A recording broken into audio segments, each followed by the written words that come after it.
profitons pour prier pour la parole ce soir. Alléluia. Merci Seigneur parce que ce soir tu nous parles, tu nous rapproches de toi par ta parole. Et que ce que je vais dire ce soir soit simplement libéré par le Saint-Esprit. Et aucun autre esprit ne puisse m'influencer. Que par ta grâce Seigneur ce message fasse du bien à chacun de nous en ce lieu. Et que nous soyons connectés à ta grâce et que tes bénédictions coulent sur nos vies. Sois loué Seigneur, sois béni Papa.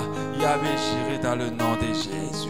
Oh Dieu de grâce, que tous les obstacles à ta parole dans nos cœurs soient enlevés, afin que ta parole rentre tout droit dans nos cœurs et nous façonne pour la gloire de ton nom et nous rapproche de toi au nom de Jésus. Merci Seigneur. Alléluia. Nous bénissons le Seigneur ce soir. Alléluia. Nous allons continuer avec notre enseignement du jeudi passé. Amen. Que Dieu nous bénisse parce qu'il est avec nous. Et quand le fait de le dire déjà est une bénédiction sur nos vies. Alléluia. Le jeudi passé, nous avons commencé un enseignement qui s'intitule l'erreur d'Ésaü, céder sa bénédiction. L'erreur plutôt d'Ésaü plutôt, céder sa bénédiction. On connaît tous l'histoire d'Ésaü. Ésaü était un jumeau avec Jacob et ils avaient pour père Isaac, je crois. Ils avaient pour père Isaac et Isaac devait bénir l'un d'eux et il a préféré bénir la mauvaise personne parce que il devait bénir le fils aîné, celui qui était sorti en premier. Mais ce fils-là, en arrière, avait cédé son droit d'aînesse en pensant vouloir céder que le droit d'aînesse. Et il avait cédé plus que le droit d'aînesse. En cédant le droit d'aînesse à son frère Jacob pour de la nourriture, il avait cédé toutes les bénédictions que Dieu avait prévues pour lui. Et pour cela, c'est Jacob qui a été béni à la place d'Ésaü, parce que Ésaü avait négligé le droit d'aînesse que Dieu lui avait accordé, les bénédictions qui étaient avec lui. Il était allié à ce droit d'aînesse. Avec ce droit d'aînesse qu'il a cédé, il a cédé une bénédiction, la bénédiction d'Abraham, la bénédiction d'Isaac, la bénédiction de Jacob aussi, puisqu'on parle tout de la bénédiction de Jacob, on ne parle pas de la bénédiction d'Ésaü. Sinon, avant, on aurait dit la bénédiction d'Ésaü. On parle aujourd'hui du Dieu de Jacob. S'il n'avait pas cédé son droit d'aînesse, on aurait dit le Dieu d'Ésaü. Il a tout cédé, non seulement la bénédiction pour sa vie, et la bénédiction pour sa royauté. Alléluia. Et je disais le jeudi passé que de manière un peu différente, sans nous en rendre compte, nous cédons nos bénédictions. Il y a des bénédictions qui ne peuvent plus être rattrapées, comme a été le cas d'Ésaü. Cette bénédiction qu'il a cédée, c'était fini pour lui. C'était plus possible de le récupérer. Et il y a des bénédictions qui peuvent être rattrapées, mais le temps de Dieu va s'allonger pour nous. Parce que sans s'en rendre compte, nous les avons cédées pour un temps. Et nous pouvons les céder aussi pour tout le temps. C'est pour cela que nous devons faire très, très attention. Alléluia. Amen. Parce que le diable, par ses différentes ruses, il récupère beaucoup de bénédictions sur les vies de plusieurs personnes. Il y a des personnes qui sont mortes sans que la promesse de l'Éternel ne s'accomplisse sur leur vie. Il y a des personnes qui sont mortes sans que les bénédictions que Dieu a vraiment prévues pour eux ne puissent être leur partage. Dieu n'a créé personne maudit. Il nous a tous créés avec des grâces et des bénédictions. Ce que les gens du spirituel, de l'occultisme appellent des étoiles. Et d'autres ont vendu les étoiles. D'autres ont cédé leurs étoiles, leurs bénédictions, leurs grâces sans s'en rendre compte. Et malheureusement, il y a des gens qui sont encore vivants, qui souffrent et qui vivent dans des difficultés, qui sont à des endroits où ce n'était pas là que Dieu voulait pour eux. Dieu avait plus grand pour eux. Parce que sans s'en rendre compte, ils ont cédé ce que Dieu a prévu pour eux.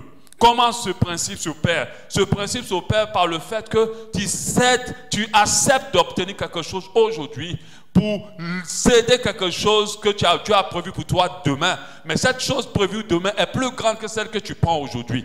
Ésaü a mangé la nourriture aujourd'hui. Il a cédé son petit droit d'aînesse en griffe. Mais il a perdu la grande bénédiction générationnelle qui était pour lui. Parce qu'après Ésaü, la génération de Dieu a continué avec Jacob, plus avec Ésaü. C'est pour ça que Jésus vient de la lignée de Jacob et non pas de la lignée d'Ésaü. Alléluia. Si Ésaü avait gardé cette bénédiction, Christ serait venu de sa lignée, y compris tous les autres, comme David et tout le reste, sortiraient de sa lignée. Et cela n'a pas été le cas. En mangeant un petit plat aujourd'hui, il a cédé une grande bénédiction. Et le principe, c'est comme cela que le diable fonctionne. De manière inconsciente ou consciente, il y a des gens qui profitent des choses aujourd'hui, mais sans s'en rendre compte, ils ont libéré des grandes choses pour demain. Sans s'en rendre compte, ils ont cédé des bénédictions importantes pour leur vie, pour demain. Alléluia. C'est pour ça que les enfants de Dieu ne doivent pas regarder les choses avec les yeux de la chair. Parce que si Ésaü avait regardé le droit d'aînesse avec les yeux spirituels, il aurait compris qu'il était en train de céder quelque chose de grand. C'est parce que nous cherchons des choses charnelles que nous ratons énormément de choses et que nous cédons des fois des grandes bénédictions. Alléluia. Alléluia. Il y a deux manières de céder, deux moyens de céder sa bénédiction. Il y a la cession volontaire, c'est-à-dire que tu es conscient du fait que tu es en train de céder quelque chose parce que tu veux tellement quelque chose aujourd'hui. Et puis il y a la cession involontaire qui est dangereuse et qui est surtout le partage de beaucoup de personnes. Le cas d'Ésaü était dans les deux moyens, deux catégories. Parce que de manière volontaire, il laissait son droit d'aînesse. Il n'en voulait plus. Il disait de toute façon j'allais mourir, donc prends le droit d'aînesse. De manière volontaire parce qu'il voulait manger. Mais en même temps, de manière involontaire, il était en train de céder une grâce, une grande bénédiction sur sa vie, sans le savoir. Mais Jacob savait. Jacob regardait les choses par l'esprit. Jacob était conscient de l'importance de ce droit d'aînesse. Alléluia. Jacob était conscient. Et les sessions volontaires sont assez courantes. On en a vu jeudi passé. On a l'occultisme pour la réussite. Beaucoup de personnes acceptent de rentrer dans l'occultisme pour réussir. Beaucoup de personnes acceptent de pratiquer la magie pour réussir. Ils cèdent leur vie, leurs parents, leurs biens. Ils cèdent leur génération. Ils cèdent vraiment beaucoup de choses parce qu'ils veulent des grandeurs dans ce monde. Ils veulent la gloire de ce monde. Ils veulent des élévations dans ce monde. Ces personnes cèdent quelque chose qu'ils estiment être peut-être banal, mais ils ont cédé quelque chose d'important parce qu'ils sont inconscients. Je disais la dernière fois, le diable ne fait jamais des deals où il perd. Tous les deals du diable sont des tromperies. Tous les deals du diable sont des tromperies. Lorsqu'il te donne quelque chose, sache qu'il a trop pris en toi. Il a trop pris. Seul Dieu perd lorsqu'il fait des deals. Seul Dieu perd. Parce que Dieu te donne, Dieu prend petit avec toi, mais il te donne grand. Alléluia. Il prend toujours petit avec toi, mais il te donne grand. Mais Satan va te faire croire qu'il est en train de prendre petit avec toi, mais il est en train de prendre grand avec toi, pour te donner petit, un cadeau empoisonné. Alléluia. Et l'autre manière de cession volontaire, c'est l'idolâtrie pour la réussite. Adorer d'autres dieux, adorer d'autres personnes, aller s'engager dans d'autres choses, en espérant que oui, je les ai, je dois passer par là pour obtenir. Je sais volontairement que ce que je fais, c'est mauvais. Aller pouvoir acheter une bague magique. Je sais que cette bague-là, elle est mauvaise, mais j'en ai besoin pour la grandeur de mon ministère. J'en ai besoin pour la réussite de ma vie. Je sais que c'est pas bon, que c'est pas de Dieu, mais je vais quand même prendre parce que je veux beaucoup. Mais en fait, ces personnes, lorsqu'elles le font, elles cèdent quelque chose de très important. Vous savez, la chose qui a la plus de valeur dans notre vie, c'est notre âme. C'est notre âme. Rien ne mérite que notre âme soit cédée. Parce que la parole de Dieu dit à quoi sert un homme de gagner le monde s'il cède, s'il perd son âme. Mais ces personnes avaient des ministères glorieux. Ces personnes avaient des vies glorieuses, de la réussite, des succès. Ils veulent construire des maisons. Ils vont adorer d'autres dieux. Et ils se disent que je les adore volontairement pour pouvoir obtenir ces choses-là. Ils les obtiennent, mais ils ont tout perdu. Ils ont perdu des choses importantes. Ils ont raté. Si Dieu ouvre les yeux spirituels, ils vont réaliser que cette notoriété, cette célébrité, ces maisons, ces voitures et tout le reste ne vaut rien par rapport à ce que Dieu avait pour eux. Alléluia. C'est à la fin des temps que les gens comprendront que ce monde n'est que vanité des vanités. Que la chose la plus importante, c'est la vie qu'on a en Jésus. C'est la vie qu'on a éternellement. Parce qu'après cette vie, rien de tout ce que vous pouvez avoir obtenu dans ce monde, même votre célébrité ne vous accompagnera pas. Vous êtes venus, nous sommes sortis de la terre, nous retournerons à la terre sans rien. Alléluia. Amen. Ça, ce sont les cessions volontaires. J'ai parlé aussi du fait que certaines personnes cédaient. Le monsieur te dit, couche avec moi. Ou la dame te dit, couche avec moi. Et je vais te donner de l'argent. Je vais te donner la promotion. Je vais te donner ci. D'autres sont prêts à céder leur corps pour pouvoir obtenir une meilleure vie. Mais ces personnes, demain, vont finir par regretter. Ils vont finir par regretter d'avoir cédé leur corps pour atteindre ce niveau-là. Alléluia. Et plusieurs montrent l'apparence de la réussite, montrent l'apparence de la joie. Mais je vous dis clairement, toute bénédiction qui n'a pas été acquise selon les programmes de Dieu va toujours tourmenter la personne qui l'a obtenue. En apparence, ils vous feront passer pour des personnes heureuses, mais dans le secret, c'est des personnes malheureuses qui souffrent, mais qui ne peuvent pas le montrer clairement. Alléluia. Amen. Donc, jeudi passé, j'avais plutôt commencé sur les cessions involontaires. Et c'est là que notre message a tout son sens. Parce que je crois que volontairement, aucun de nous ici, ou aucun de ceux qui m'écoutent, voudront aller donner leur propre vie, donner leur corps, ou plusieurs choses volontairement pour obtenir la bénédiction et la grâce. Alléluia. J'espère que tu n'es pas à ce niveau-là au nom de Jésus. Amen. Mais ce qui nous intéresse plus, c'est le fait de céder volontairement notre bénédiction. Et involontairement plutôt notre bénédiction. Comme Ésaü l'a fait, il a fait une grande boude, une grave erreur. Il ne savait pas qu'en donnant ce droit d'aînesse, il donnait une bénédiction extraordinaire des générations jusqu'à la génération. Aujourd'hui, on ne parle plus d'Ésaü, on parle que de Jacob. Ésaü ne nous intéresse pas parce que Dieu n'a pas continué avec lui. Il a continué avec Jacob. Alléluia. Amen. Dieu a continué avec Jacob. Il ne savait pas qu'au travers de ce petit plat, de cette petite décision qu'il avait prise, il n'était pas conscient qu'il était en train de livrer quelque chose de grand. Et j'avais dit l'un des moyens, ou l'une des choses, l'une des erreurs, ou l'une des choses qui poussent plusieurs personnes involontairement à donner leur bénédiction. Et rappelez-vous, des bénédictions peuvent être cédées à jamais. C'est-à-dire qu'on ne peut pas les récupérer, comme ça a été le cas d'Ésaü, ou peuvent prolonger le temps de Dieu pour nous. Il y a des personnes jusqu'à aujourd'hui ne sont pas mariées parce qu'ils ont voulu profiter des choses du mariage avant le temps du mariage. Alléluia. Amen. Et l'un des éléments, l'un des moyens, c'est l'impatience. L'impatience. Lorsqu'on est impatient, on a plusieurs chances, plusieurs possibilités de livrer notre grâce sans nous en rendre compte. Lorsqu'on n'apprend pas à attendre le temps de Dieu, on est capable de libérer les bénédictions sur nos vies sans s'en rendre compte. Lorsqu'on n'attend pas le temps de Dieu pour les choses qu'on veut, pour les choses qu'on désire, on peut libérer notre bénédiction, on peut céder notre bénédiction au diable, aux ténèbres, sans s'en rendre compte. Alléluia. On peut même céder notre place parce que là où tu vas te lever, parce que tu n'as pas le temps d'attendre, Dieu va positionner quelqu'un d'autre. Alléluia. Parce que tu n'as pas attendu. Par l'impatience, plusieurs personnes ont cédé leur bénédiction parce qu'ils ou qu'elles n'ont pas pu attendre le temps de Dieu. La parole de Dieu dit en Habakkuk 2 au verset 2. L'Éternel m'adressa la parole et il dit: écris la prophétie, grave-la sur des tables afin qu'on la lise couramment. Car c'est une prophétie dont le temps est déjà fixé. C'est-à-dire Dieu ne changera pas le temps parce que toi tu es pressé. Dieu ne changera pas le temps parce que toi tu es impatient. Le temps restera le temps. Si tu ne sais pas attendre, alors tu ne verras pas cette prophétie s'accomplir. Elle marche vers son terme. Elle ne mentira pas. Si elle tarde, la parole de Dieu dit attends-la. Dieu dit attends-la, car elle s'accomplira et elle s'accomplira certainement. Ceux qui sont pressés pour toujours emprunter, ceux qui sont pressés plutôt vont toujours emprunter les chemins qui ne sont pas de Dieu. Ces chemins qui vont paraître plus intéressants, mais ce n'est pas là que Dieu est. C'est là même qu'il y a leur chute. Alléluia. Mais la vérité, je peux le dire. Amen. Rien n'est comparable au chemin que Dieu a prévu pour toi. Rien n'est comparable au chemin que Dieu a prévu pour toi.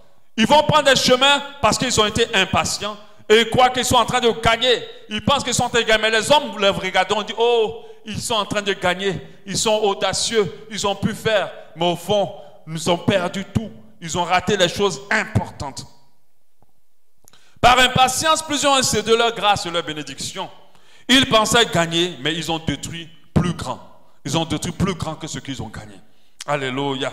Nous avons l'exemple concret de Saül. J'en ai parlé le jeudi passé. Il devait combattre et à chaque combat, le prophète Samuel devait venir faire une offrande, un sacrifice. Et le prophète Samuel lui a dit attends, je crois que c'était 7 jours. Et le 7e jour était arrivé, il tardait. Et Saül a dit non, il tarde, moi je dois gagner. Et il a fait l'offrande, il a fait le sacrifice. À peine il venait de faire le sacrifice, voici le prophète Samuel est venu. Il a gagné le combat. Alléluia. Il a gagné la victoire. Malgré qu'il a été impatient, il a obtenu ce qu'il voulait. Alléluia. Mais il a perdu quelque chose. Il a perdu quelque chose de très important. Et la parole de Dieu nous le dit. Il a perdu quelque chose. 1 Samuel 13, 10 pour ceux qui ont leur Bible avec eux. Comme il achevait d'offrir l'holocauste, voici Samuel arriva et Saül sortit au devant de lui pour le saluer. Samuel dit, qu'as-tu fait? Donc Samuel dit à Saül, Saül répond, lorsque j'ai vu que le peuple se dispersait loin de moi et que tu n'arrivais pas au terme fixé et que les Philistins étaient assemblés à Micmash, je me suis dit, les Philistins vont descendre contre moi à Gilgal et je n'ai pas imploré l'Éternel. C'est alors que je me suis fait violence et j'ai offert l'holocauste. Samuel dit à Saül, tu as agi en insensé. Les impatients sont toujours insensés. L'insensé, être insensé est attaché à la vie des impatients. Quand tu es impatient, tu n'auras jamais de sagesse dans tes attitudes. Tu n'as pas observé le commandement de Dieu. À cause de l'impatience de vaincre, il n'a pas attendu de l'Éternel, ton Dieu t'avait donné. L'Éternel aurait affermi, regarde ce qu'il perd. Il dit, l'Éternel aurait affermi pour toujours ton règne sur Israël. L'Éternel aurait affermi pour toujours ton règne sur Israël. Et le prophète Saül dit, et maintenant ton règne ne durera point. En fait, Dieu n'avait pas prévu maudire Saül. Dieu avait prévu que Saül demeurait un roi jusqu'à sa mort et que ses enfants prennent la succession.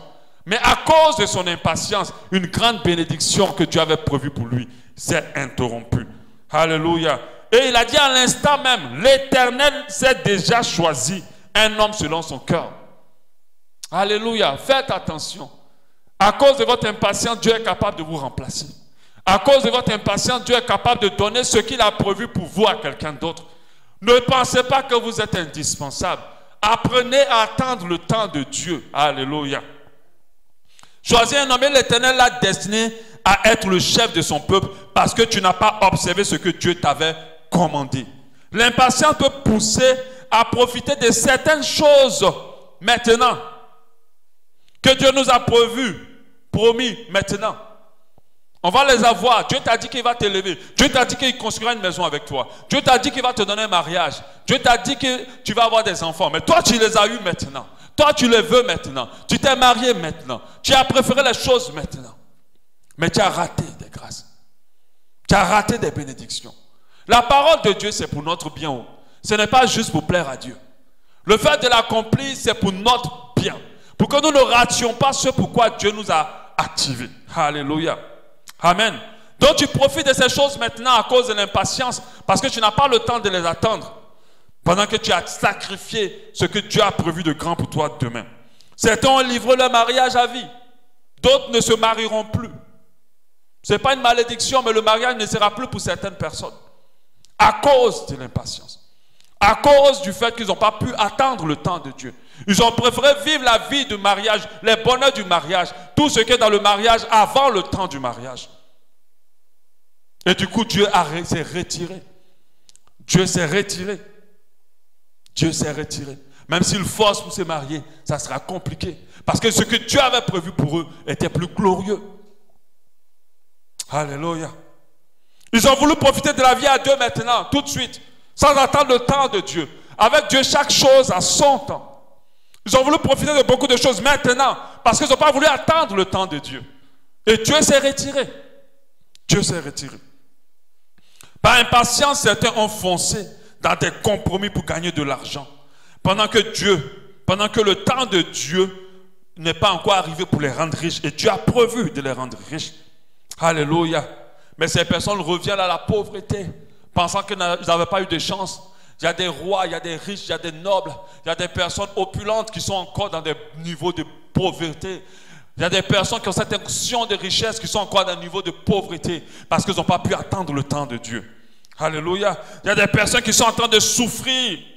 Ils pensent que c'est l'ennemi qui est sur leur vie parce qu'ils n'ont pas pu attendre le temps de Dieu. Ils vont aller souffrir dans de l'à peu près que l'ennemi va leur coordonner et ils vont rater ce que Dieu a prévu pour eux pendant qu'ils ont perdu grand. Alléluia. Apprenons à attendre le temps de Dieu parce que Dieu n'a créé personne pour la malédiction. Il nous a tous créés pour la bénédiction et le succès, la réussite. Il dit que les projets qu'il a pour nous sont les projets de bonheur. On ne peut pas parler de bonheur sans réussite. On ne peut pas parler de bonheur sans joie. On ne peut pas parler de bonheur sans succès. C'est que Dieu a prévu ces choses-là pour nous.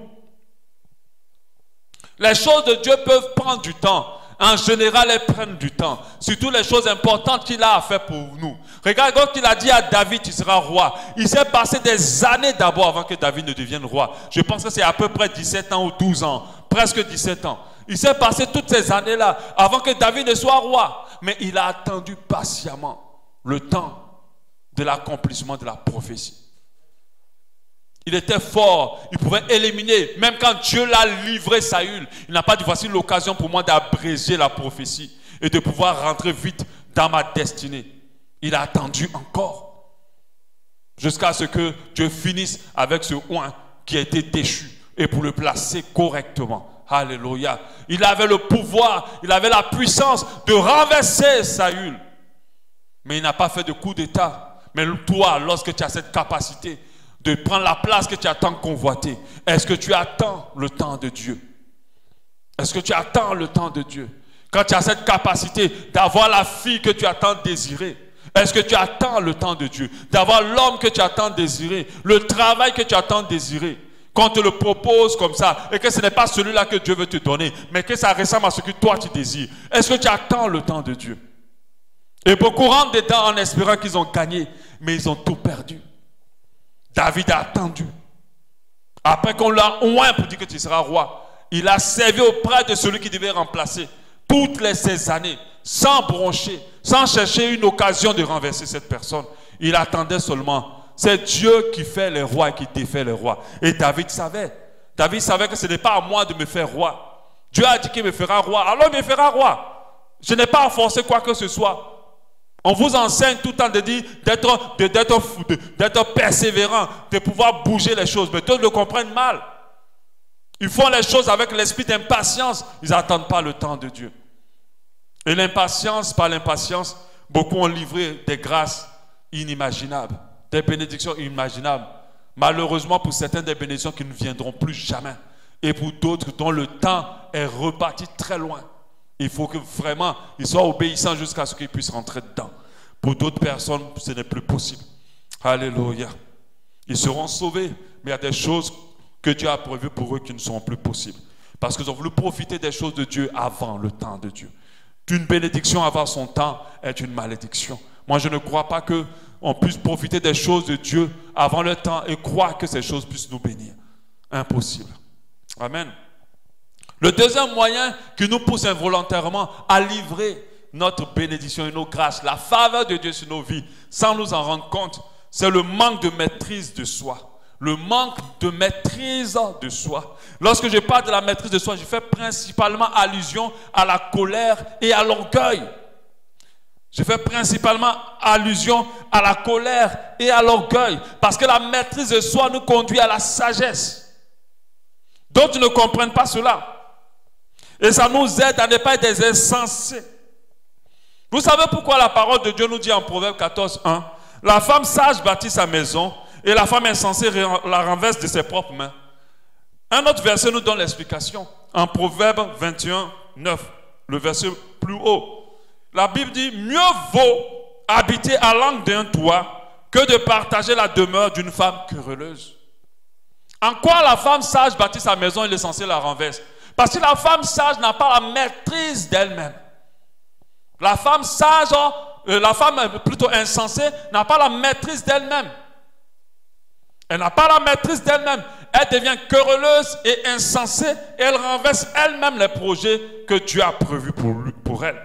Certaines personnes ont du mal à se contrôler quand elles sont frustrées, blessées, fâchées, quand elles sont en colère, parce qu'elles sont orgueilleuses. Parce qu'elles sont orgueilleuses. Parce qu'elles ont un problème avec la colère. Elles doivent tout de suite s'exprimer et tout de suite réagir. Et la Bible appelle ça de l'orgueil. Une femme qui réagit selon sa chair, une personne qui réagit selon ses émotions ou ses ressentiments, sans prendre le temps de réfléchir, sans prendre le temps de réfléchir, peut livrer ses grâces, peut livrer les bénédictions que Dieu a prévues pour lui. Pour son entreprise, pour son travail, pour sa destinée, même pour sa vie. Parce que je vais te dire une chose, il n'y a pas d'élévation sans épreuve. Et les orgueilleux, ils n'ont pas le temps de pouvoir se maîtriser lorsque l'épreuve arrive. À chaque fois que Dieu veut t'élever, il va toujours permettre que tu sois éprouvé. Et les orgueilleux, les colériques vont toujours réagir tout de suite. Et des fois, en réagissant tout de suite, tu peux annuler des grâces. Certaines personnes ont déjà livré leur mariage avant même d'être mariées à cause de leur mauvais caractère, à cause du manque de la maîtrise d'eux-mêmes, à cause du problème de se maîtriser, à cause du problème d'impulsivité, de réaction sans réfléchir, un vrai manque de maîtrise de soi. Certaines personnes, à cause de ce manque de maîtrise de soi, ont détruit les grâces de Dieu sur leur vie, annulé ses promesses. Ce n'est pas tout le temps qu'il faut qu'on dise, qu'on réagisse, qu'on dise ce qu'on pense, qu'on réagisse quand on veut, qu'on réagisse selon notre colère. Dieu peut laver ses mains de quelqu'un parce que cette personne n'arrive pas à prendre le contrôle sur ses émotions. Dieu peut quitter en catimini la vie de quelqu'un parce que cette personne n'a pas compris qu'il faut qu'elle puisse avoir plus de maîtrise. La maîtrise de soi fait partie du fruit de l'esprit. Comment l'esprit de Dieu peut se mouvoir dans ta vie si tu as du mal à te contrôler? Amen. Dieu peut te frapper et aller même à te combattre parce que tu as manqué de sagesse dans ta réaction envers une autorité importante. Ne vous amusez pas, ne regardez pas l'apparence. Lorsque Samuel cherchait un deuxième roi pour remplacer Saül, il est parti chez Isaïe pour chercher ce fils-là. On lui avait présenté l'aîné, et l'aîné, il était beau de figure. Il était la carrure du roi. Samuel même pensait même que c'était lui qui devait être roi. Et Dieu a dit, ne regarde pas à ce qui frappe aux yeux. Moi, je regarde au cœur. Que ce n'est pas le premier, c'est plutôt le dernier, le plus faible, et la personne insignifiante. Mais c'était David qui avait l'onction. Faites attention. À cause de votre manque de maîtrise de soi envers une autorité importante, une personne importante, vous pouvez annuler. Pourquoi la vie de plusieurs personnes sont maudites? Parce qu'ils ont osé crier sur leur mère, osé crier sur leur père, osé crier sur des personnes que Dieu a utilisées pour leur vie. Osé murmurer contre ces personnes-là. C'est là que leurs vies se sont bloquées là. Dieu a lavé ses mains et il est parti. Alléluia. Amen.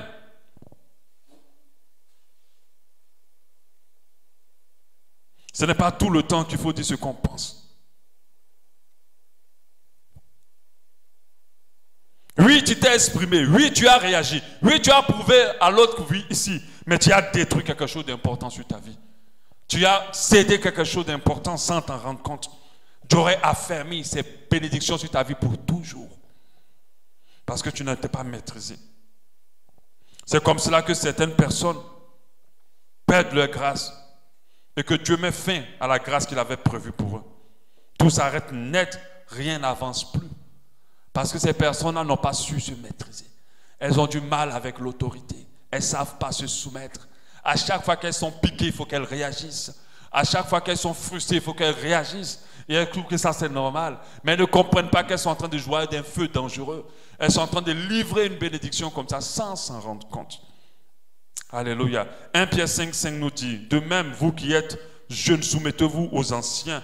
Et tous, dans vos rapports mutuels, revêtez-vous d'humilité, car Dieu résiste aux orgueilleux, mais il fait grâce aux humbles. La Bible dit aussi en Jacques 4,10, humiliez-vous devant le Seigneur et il vous élèvera. Acceptez qu'on vous rabaisse. Apprenez à vous maîtriser lorsque vous voulez réagir. Ayez la maîtrise de vous-même. Dans une action impulsive, vous pouvez annuler une grâce sur vos vies. Dans une action impulsive, vous pouvez fermer une porte sur votre vie. Alléluia. Réfléchissez avant de réagir. La sagesse divine est très importante dans la vie d'un enfant de Dieu, afin d'affermir les grâces de Dieu. Si David était impulsif, il aurait répondu à Saül lorsque Saül a pris la flèche pour lancer et qu'il a raté. Je ne pense pas que toi, tu aurais eu la bonne attitude comme lui l'a eu. Il n'a pas réagi, il s'est maîtrisé. Il savait que Saül était son ennemi clair, mais il est revenu le lendemain pour continuer à le servir. Jusqu'à ce que Jonathan le prévient pour dire, ah, il a prévu cette fois-ci te tuer, alors fuis. Alléluia. Mais vous êtes prêts à vomir l'autorité, vous êtes prêts à combattre l'autorité, vous êtes prêts à vous mettre en colère contre l'autorité, vous êtes prêts à réagir parce que vous estimez que vous êtes blessé. Pendant que vous réagissez comme ça, il y a une grâce que Dieu ne permet pas. Il y a des gens qui souffrent aujourd'hui parce qu'ils ne savent pas se maîtriser, parce qu'ils ont de mauvais caractères, parce qu'ils réagissent toujours au quart de tour. Faites attention. Il y a des personnes à cause de l'amour qu'ils ont pour vous, à cause de l'onction qu'ils ont, s'ils sont simplement frustrés à cause de vous et qu'ils ont raison de l'être, votre vie peut se bloquer. Des choses peuvent se bloquer. Je ne le dis pas pour vous faire peur. Je donne ce message-là pour que vous compreniez qu'en tant qu'enfant de Dieu, on doit avoir beaucoup de sagesse dans nos attitudes. On doit refléter Christ. Christ il a été humilié, chassé, insulté. Il n'a pas réagi. Il s'est maîtrisé. Il n'a pas dit là, je vais leur dire 2, 3 mots pour qu'ils comprennent qu'ils n'ont pas le droit de se foutre de moi. Il n'a rien dit. Parce qu'il y a une chose qui était en jeu, le nom au-dessus de tout nom. Il n'a pas réagi. Toutes ces personnes-là passeront par son tribunal où il sera le juste juge. Ils verront qu'ils ont méprisé un grand homme. Alléluia. Amen. Laisse Dieu te défendre. Si quelqu'un te rabaisse injustement, laisse Dieu t'élever. Et Dieu, quand il élève bien. Alléluia. Et le troisième point, ce n'est pas le dernier. On va le voir jeudi prochain, s'il plaît à Dieu, on verra la suite. Le troisième point, jeudi prochain, je sais qu'on est en jeûne, mais on fera quand même le jeudi de victoire. Alléluia. Le jeûne, on ne va pas enseigner, mais je vais continuer parce que c'est une parole importante. Je pense que le temps pour Dieu est arrivé d'élever certaines personnes dans cette assemblée.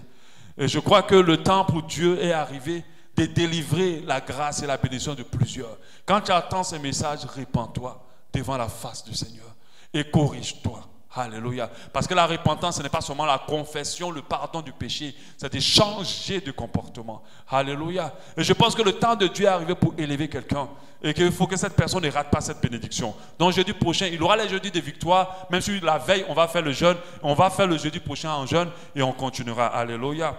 Le deuxième élément, le troisième élément qui peut annuler ou permettre à une personne de céder de manière involontaire sa grâce et ses bénédictions, ce sont les murmures et les plaintes. Les murmures et les plaintes. Les murmures et les plaintes sont dangereuses pour beaucoup de personnes. Sont dangereux pour beaucoup de personnes. Quand vous vous plaignez devant les hommes, vous pouvez peut-être gagner la sympathie. Ça veut dire que c'est facile de dire à quelqu'un, oui, tu m'as fait ci, tu m'as fait ça, je n'étais pas content, tout ça. Oui, la part de excuse-moi et tout, c'est ce qu'on recherche pour montrer à la personne, oui, il n'avait pas le droit. Il n'y a pas de problème, il n'y a pas de problème. Mais quand vous vous plaignez auprès de Dieu, quand vous vous plaignez auprès de Dieu, quand vous plaignez de la vie que Dieu vous donne, quand vous plaignez de la grâce que Dieu vous accorde, quand vous plaignez des bénédictions que Dieu vous donne, quand vous plaignez des personnes que Dieu a mis auprès de vous, mon frère, vous, ma soeur, tu suscites la colère de Dieu. Alléluia. Quand tu murmures sur les choses que Dieu fait dans ta vie, tu suscites la colère de Dieu. Quand Dieu te voit en train de te plaindre ou de murmurer, il peut annuler ses faveurs prévues pour toi. Il peut annuler ses grâces prévues pour toi. Il peut reprendre tout ce qu'il t'avait donné. Et beaucoup ont perdu gros à cause des murmures. Tous ceux qui vivent dans le murmure, dans la complainte, vivent dans la défaite.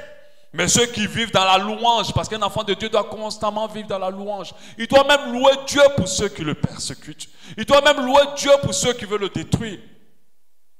Mais quand tu vis dans la louange, tu vis mieux que celui qui vit dans les murmures et les plaintes. Mais je n'ai jamais aimé les plaintes. Tu peux expliquer à quelqu'un pourquoi tu n'es pas d'accord pour quelque chose qu'il a fait, mais ne te plains jamais de quelqu'un. Parce que la plainte, c'est lorsque dans ton esprit, tu te dis que la personne est mauvaise. Lorsque tu dis dans ton esprit que ce n'est plus bon pour toi. Là, tu es en train de te plaindre de ce que Dieu t'a accordé. Ceux qui se plaignent, généralement, ne réalisent pas la grâce de Dieu dans ce qu'ils ont. Ils ne réalisent pas la grâce de Dieu. Ils viennent dans les églises. L'église fait le maximum pour leur vie. À un moment, ils disent, oui, tu as cette église, oh oui, c'est toujours comme ça, c'est toujours ci. Mais ils ne réalisent pas que c'est une grâce d'être dans cette assemblée. Oh, le pasteur est ci, mon mari, ma femme est toujours comme ça, mon autorité est comme ça, il est ça, lui-même. Et puis on se retrouve en train de critiquer et de murmurer contre les personnes que Dieu nous a données, qu'il a choisies pour nous. Nos parents qu'il a choisis pour nous. On se permet de les critiquer avec d'autres personnes. Tu peux faire des reproches simples, mais ne murmure pas et ne te plains jamais de ce que Dieu te donne. Quand tu mettras la louange dans ta bouche, alors tu verras ton Dieu pleinement se manifester dans ta vie. Alléluia. Amen. Tu vivras dans la victoire et tu feras de bons choix. Amen. Dieu n'entend pas seulement nos prières, il entend aussi nos murmures, même quand nous ne les exprimons pas. Il les entend, il les voit. Chaque fois que vous vous plaignez, Dieu entend et il est agacé. Dieu n'aime pas les gens qui murmurent. Il ne supporte pas le fait qu'une personne se plaigne. Si vous montrez la misère des autres et la souffrance des autres, tu vas comprendre qu'il t'accorde beaucoup de grâce.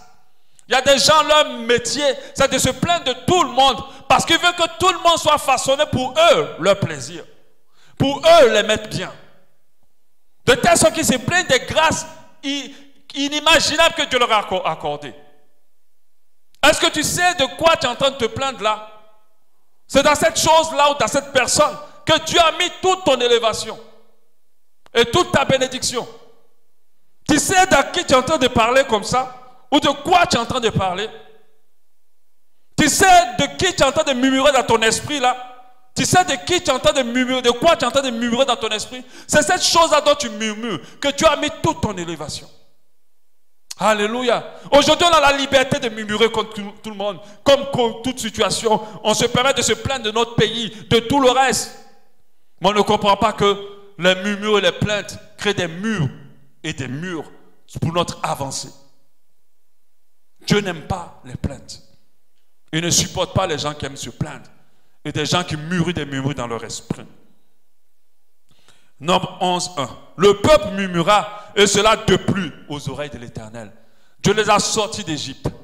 Dieu les a emmenés pour la terre promise. Il les a sortis de là. Il les a sortis en esclavage. Ils étaient maintenant libres. Vaut mieux être libre, complètement libre, que d'appartenir à quelqu'un.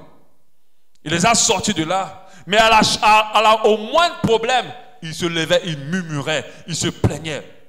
Comme si tout devait être facile pour eux. Il y a des gens comme ça qui ne supportent pas, qui n'affrontent aucun problème. À chaque problème, ils doivent se plaindre et murmurer.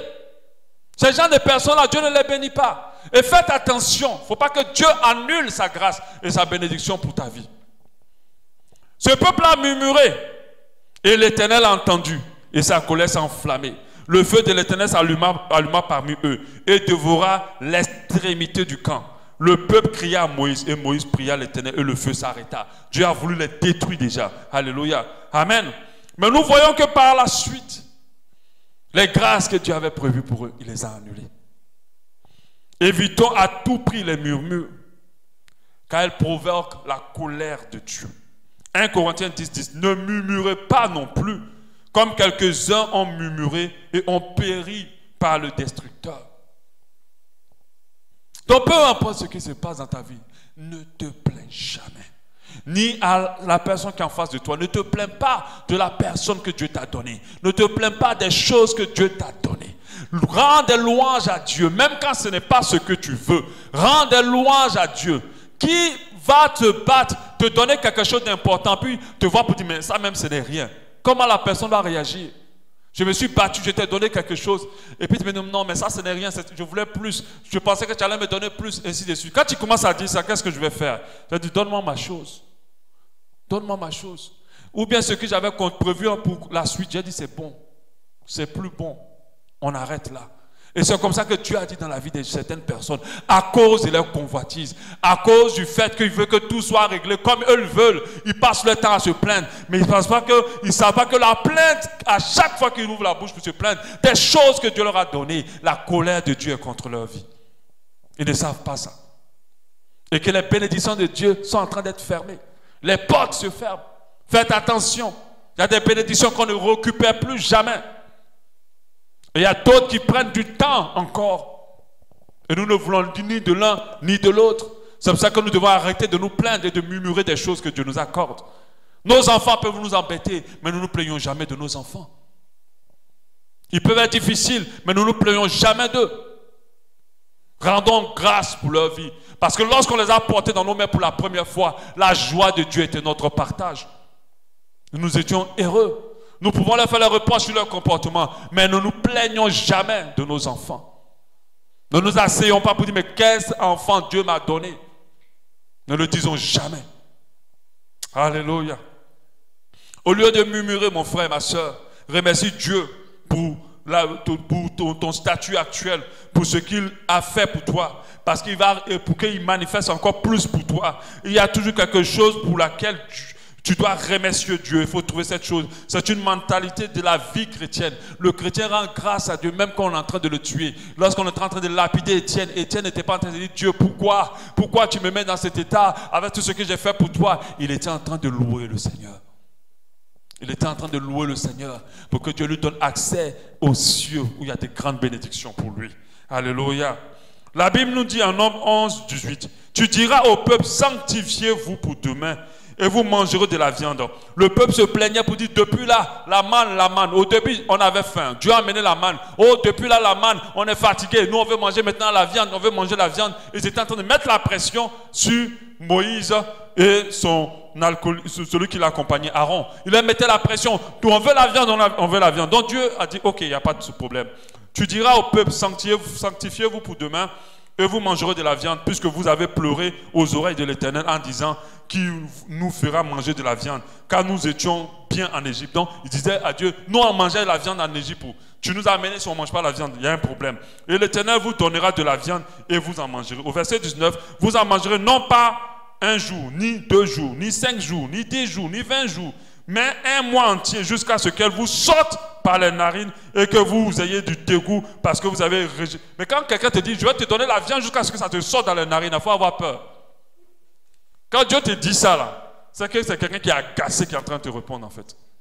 Il dit, je vais te donner jusqu'à ce que tu vas manger, jusqu'à ce que ça va te sortir dans tes narines. C'est Dieu lui-même qui dit ça au peuple. C'est qu'il est fâché. C'est qu'il est en colère. Amen.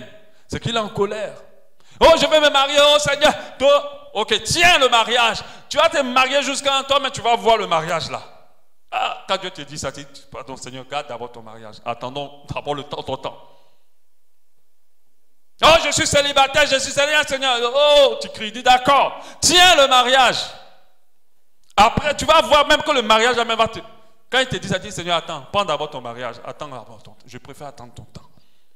Il dit, ça vous sortira dans la narine en ayant du dégoût parce que vous avez rejeté l'Éternel qui est au milieu de vous et parce que vous avez pleuré devant lui en disant, pourquoi donc nous sommes sortis d'Égypte?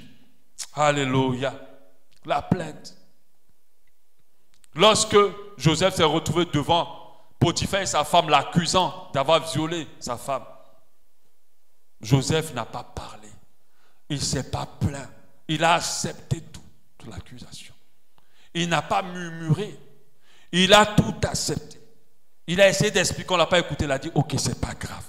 Il n'a pas murmuré. Il a accepté la sentence. On l'a soulevé pour aller le mettre en prison pour un truc qui n'a jamais commencé, même un jour. Ni dans ses pensées. Il était à 100% innocent. Mais toi, tu n'es même pas bien innocent. Mais tu murmures. Et tu te mets en colère parce que tu es orgueilleux et tu es rempli de toi-même. Fais attention. Rappelez-vous, Dieu teste toujours lorsqu'il prépare une grâce. Il éprouve toujours lorsqu'il s'apprête à amener quelque chose dans nos vies. Alléluia. Il n'a pas murmuré. Il ne s'est pas défendu. Il ne s'est pas plaint de son patron. Il ne s'est pas justifié. Il a accepté sa situation. Et Dieu l'a élevé. Dieu l'a béni. Des fois, il faut accepter un peu d'injustice pour que ta grâce soit conservée. Il faut accepter l'injustice pour que la bénédiction de Dieu te soit gardée au chaud. Dieu avait montré à Joseph l'élévation depuis des années. Mais il devait accepter de l'injustice. Mais toi, tu n'es même pas bien innocent. Mais tu ne supportes même pas la moindre petite injustice. Et la parole de Dieu nous dit à 1 Corinthiens 6, 7, c'est déjà certain défaut chez vous que d'avoir des procès les uns avec les autres. Et il dit, pourquoi ne souffrez pas vous plutôt quelque injustice? Il dit, pourquoi n'acceptez pas vous qu'on soit injuste avec vous? Des fois, il faut accepter un peu d'injustice pour la grâce réservée de Dieu. Tu vas te justifier, tu vas réussir à prouver que ce n'est pas toi, tu vas réussir à te défendre. Ok, on va t'enlever ce truc, mais tu n'as gagné que ça et tu as perdu quelque chose. Alléluia. Pourquoi ne vous laissez-vous pas plutôt dépouiller Les plaintes et les murmures énervent Dieu. Ne te plains jamais de ce que tu as. La manne, c'est quelque chose qui n'avait pas de valeur pour eux. Mais quand ils avaient faim, ils voyaient la manne comme tout. Le premier jour, la manne est tombée du ciel. Ils se sont réjouis de joie. Parce que l'homme est insatisfait. Il passe son temps à se plaindre. Parce que le cœur de l'homme est rempli de convoitises. Les choses qu'il a tant désirées demain, aujourd'hui, il se plaint de cela demain. Les choses qu'il a voulu de tout son cœur, qu'elle a désiré de toute son âme et que Dieu lui a donné, il se plaint demain de cela. Tu as voulu et Dieu t'a donné. Quand il t'a donné, tu étais heureux, tu étais heureuse. Mais aujourd'hui, tu te plains de cela. Dieu n'aime pas ça. Il peut t'arracher une bénédiction, une grâce à cause de ces plaintes-là. De manière involontaire, par les plaintes, des gens ont cédé leur bénédiction. De manière involontaire, par les plaintes, les gens ont cédé leur bénédiction de manière volontaire. Par le manque de maîtrise de soi, parce qu'on veut manifester à chaque fois qu'on ressent des choses, d'autant écouter leur réussite, leur destinée. Par l'impatience des personnes, ont emprunté des voies qui n'étaient pas celles-là, qui n'étaient pas celles que tu avais prévues pour eux. Et ils sont allés tomber loin de la grâce et de la bénédiction que Dieu a pour eux. Ce message, ce n'est pas pour te faire peur. Ce message, c'est pour que tu commences déjà à te repentir. Et quand tu te repens, demande à Dieu de changer ton caractère et ton comportement. Et qu'il te permette d'être patient, d'attendre avec le temps qu'il faut, sa promesse qui arrive. De pouvoir te maîtriser aussi dans tes réactions, dans tes attitudes. Et surtout ne jamais, jamais, alors là, plus jamais, te plaindre de tout ce que tu as désiré que Dieu t'a donné. Alléluia. Et de tout ce qu'il a apporté dans ta vie. Tu as soupiré pour une église qui sert le Seigneur en esprit, en vérité. Maintenant, tu es tellement familier à cette église-là que tu commences à te plaindre. Alléluia. Amen. Fais attention. Bénis Dieu. Toujours. Que la louange soit ton partage constamment. Si tu veux voir encore plus avec Dieu. Alléluia. On va prier. Gloire à ton Saint-Nom, Seigneur. Prions vraiment pour l'impatience. Prions aussi pour que Dieu nous aide à être patients. Prions pour que Dieu nous aide, donne la force pour la maîtrise de soi. Et qu'il éloigne de nous tout murmure et toute plainte. Qu'on apprenne à ne pas ruminer négativement contre les choses qu'il nous a données. Qu'on apprenne à pouvoir être patient. Qu'on apprenne aussi à se maîtriser même quand nous sommes blessés. Quand nous sommes blessés surtout face à des personnes que Dieu a positionnées en autorité sur nos vies. Faisons attention. Parce qu'un mauvais comportement, une mauvaise attitude envers ces personnes importantes peut détruire, peut écouter les grâces de Dieu pour nous, peut nous faire passer par des vies de complications et de souffrances. Prions ensemble, Seigneur. Nous te rendons grâce, Seigneur. Corrige cela en nous. Change notre manière de fonctionner. Permets-nous de pouvoir nous comporter d'une manière qui préserve les grâces pour nos vies. Au nom de Jésus. Au nom de Jésus. Au nom de Jésus. Ô Dieu de grâce, mets ta louange constamment dans nos vies pour tout ce que tu nous apportes. Mets ta louange constamment dans nos vies pour tout ce que tu nous apportes. Au nom de Jésus. Au nom de Jésus. Au nom de Jésus. Merci Seigneur Dieu.